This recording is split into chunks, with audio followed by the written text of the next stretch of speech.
you know why pigs bathe in mud? There are 3 main reasons, and they're actually genius.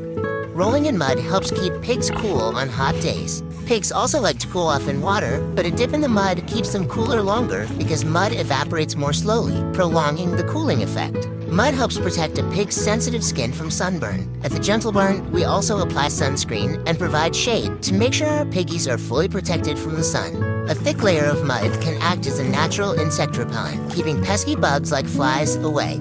And that's it. Now you'll know the answer next time someone says,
Audrey,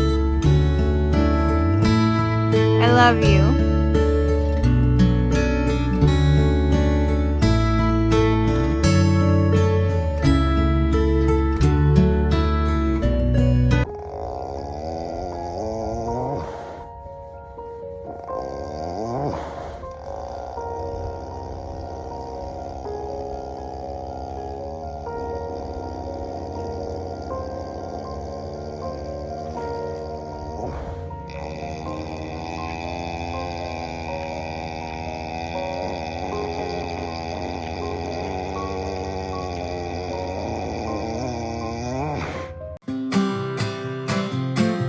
we take exceptional care of our horses at the Gentle Barn. They get groomed from head to toe every morning. They get fresh organic hay. They get to play and socialize, run. We take them on long, luxurious walks on the trails. They get enrichment. They get to groom one another, and they get to fall in love with each other.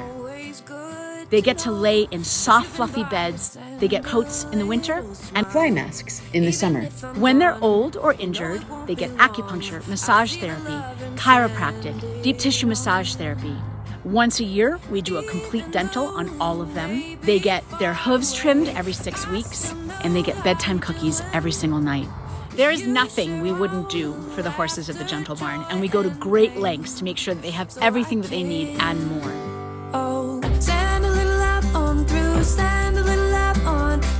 Donate and learn more at gentlebarn.org/New. This is how we do our monthly chicken checks. Like most prey animals, birds are very stoic. They are not going to indicate to anyone that there is a problem until it's too late. The reason we do chicken checks is to make sure that they're well, even if they're not telling us that there's a problem. The first step is to let your bird know what you're doing. Rebecca, I'm gonna weigh you and look at your body so we can make sure you're healthy. I'm gonna put you on the scale, darling. And Rebecca is 3 pounds, 14 ounces. And we always compare her weight to the last time we did chicken checks, where she was 3.10. So she has gained 4 ounces, which is really, really good. The second thing I'm gonna do is look into her mouth, because chickens are prone to little white cancerous lesions in their mouths, and you can see it when you open their mouths because it looks like little white dots. So I'm gonna make sure her mouth is healthy. There we go. All right, all clear. Now I'm gonna look under your feet. There we go, there we go. Oh, your feet look beautiful, and your nails are a little long. Okay, darling, I'm gonna trim your nails just really quickly. Looks good. So now I'm gonna feel her crop. Birds don't have teeth, and so when they eat, they chew and swallow their food whole. So instead of going into their stomach like us, It goes into an organ called the crop, where mixed with sand, that food gets broken down. So I want to make sure that she's eating, so I'm going to feel for her crop. I can actually feel the kernels of grain and food in her crop right now. I can feel it in there.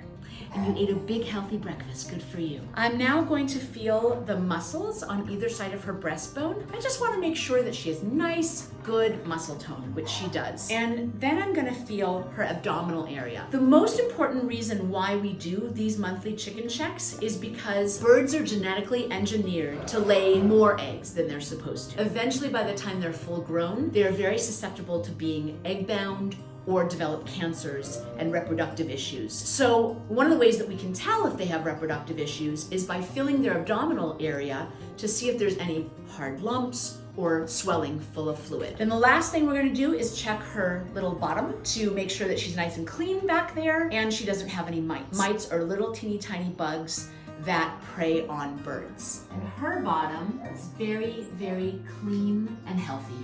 Good job, Rebecca. I'm gonna now return you to your barnyard and your friends. You did a good job and you're very healthy.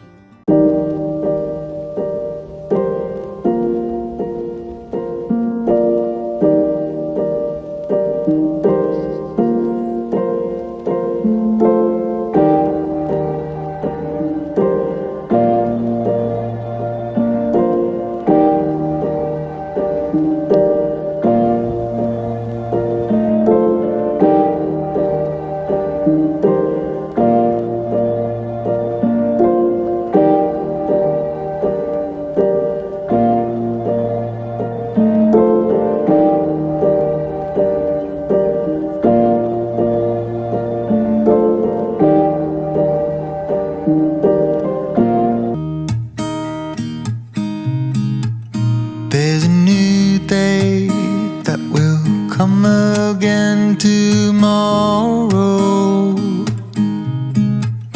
There's a new day to wash away the pain.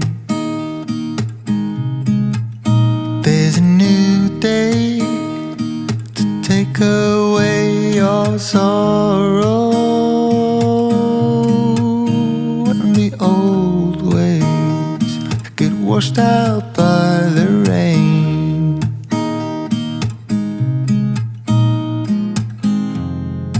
Darling, you've got to keep holding on through the night. Have you ever wondered why you don't see more animal fathers? Well, in the animal agricultural world, dads are used to procreate, and once the female is pregnant, the dad is usually removed. However, dads love their babies, want to nurture, protect, and raise them, just like human fathers. Over the last 24 years, we have saved thousands of animals and only seen animal dads a mere handful of times. But we have seen many of our animals step up into that protective role. Here at the Gentle Barn, California, we have Mercy and Roy, who have stepped up as role models to our baby cow, John Lewis. We're not the only species that fall in love and want to stay with our mates. We're not the only species that dream of having a family of our own. We're not the only species that want to nurture, protect, and raise our babies. Every living being on this planet wants to have a good life. And when we go vegan, we keep families together.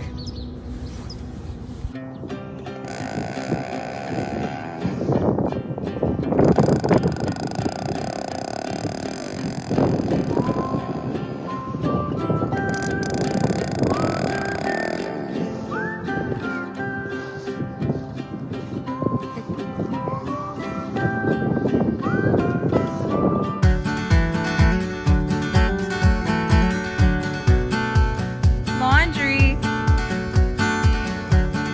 Broadly. Oddly. Saw 3, like the movie. Tawdry.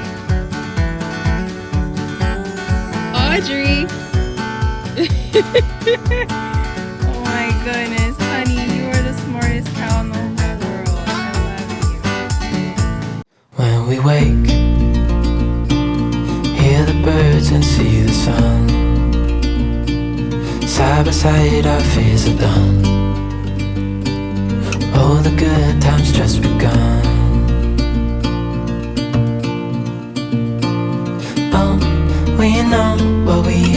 let's hold on tight.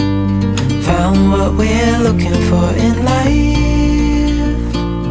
Call us crazy. Many people have been asking us why we call our cows cows and not bulls, steers, or other terms. Well, those terms carry economic value. And to us, we're not interested in our cows as products. We're interested in them as family members. John Lewis grew up in my living room. I'm still his mom, and to this day, even though he's 3 years old, I bring him a bottle in the morning. For me, he is my baby. He's like a giant puppy dog. He comes when I call him, walks on a leash, and has a giant personality. So no, at the Gentle Barn, we're not interested in how they can make people money. At the Gentle Barn, we're interested in their hugs, their love, their personalities, and how they fit into our family.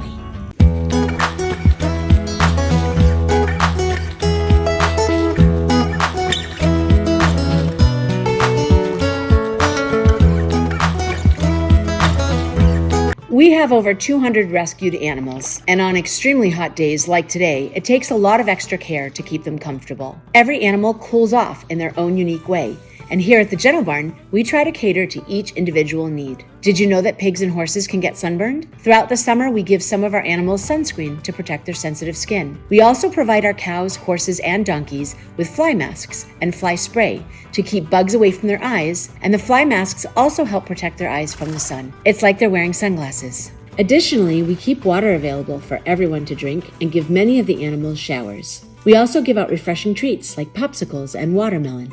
Birds like to cool off by putting their feet in water, so we put out shallow bowls of water for them to stand in. We keep the pools full for the pigs, we set up shade sails, we place fans in the animals' bedrooms and around the barnyard, and some of our most senior animals even come inside to spend the hottest parts of the day in the air conditioning.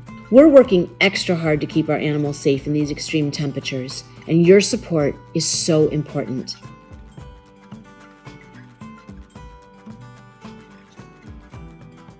With the holidays upon us, we might be tempted to get a pet as a gift for our children, our family, and our animal-loving friends. Adopting an animal requires a 10 to 20-year commitment with the financial resources to care for that animal throughout the course of their life. Making sure that it's a good match is something that takes a lot of time and a lot of thought and should be done by the person getting the animal only. After the holidays, shelters around the country are overcrowded with animals given as gifts. It causes heartbreak and pain and can be easily avoided. If you're looking to give a gift for an animal lover, consider an experience like visiting a Gentle Barn location, sponsoring one of our animals in need, or even giving a big basket of toys and then let the person choose the animal themselves. There's so many ways to be gentle to animals while still celebrating our holidays. Thought you'd be the one for me. Won't you tell me how you feel? I shared my dream with you.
Not only do we use grooming and brushing as a way of cleaning them, but more importantly, as a way of communicating with them. And instead of it being her standing still and me grooming her, this is a conversation. Bonnie, I'm gonna brush you.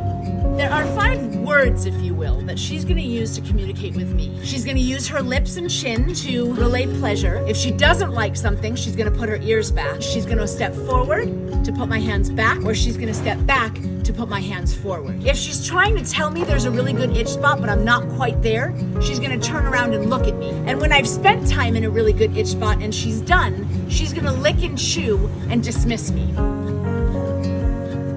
Okay, that's licking and chewing. So she dismissed me from that spot, so now I'm looking for the next one.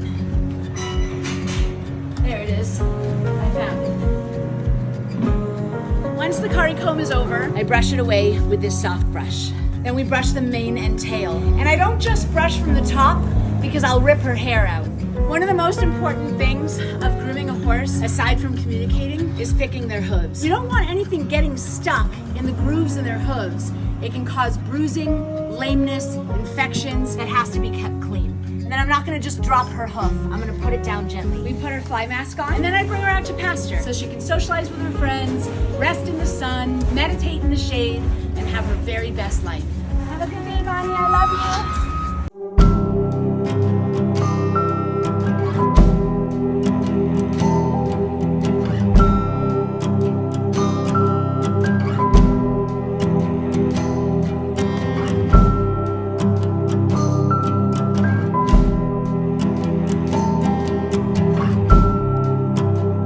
Summer and its extreme heat can be very uncomfortable for all kinds of animals and even life-threatening. But with a few simple precautions, we can make sure that our animals make it through the summer comfortably, healthy, and happy. It's really helpful if you can keep your animals inside with you in the air conditioning. And when they have to be outside, make sure they have shade and water. There's many different ways to cool down different kinds of animals. No matter what kind of animal we're caring for, they always need shade and they always need water. Something really helpful to wild animals is to leave a very shallow bowl of water outside for them, for little mice, rats, squirrels, bunny rabbits, and birds to drink from. But it has to be shallow so they don't drown in it. Walking your dog in the middle of the day can be very dangerous to them. That burning asphalt can cause blisters and 2nd and 3rd degree burns on the pads of their feet.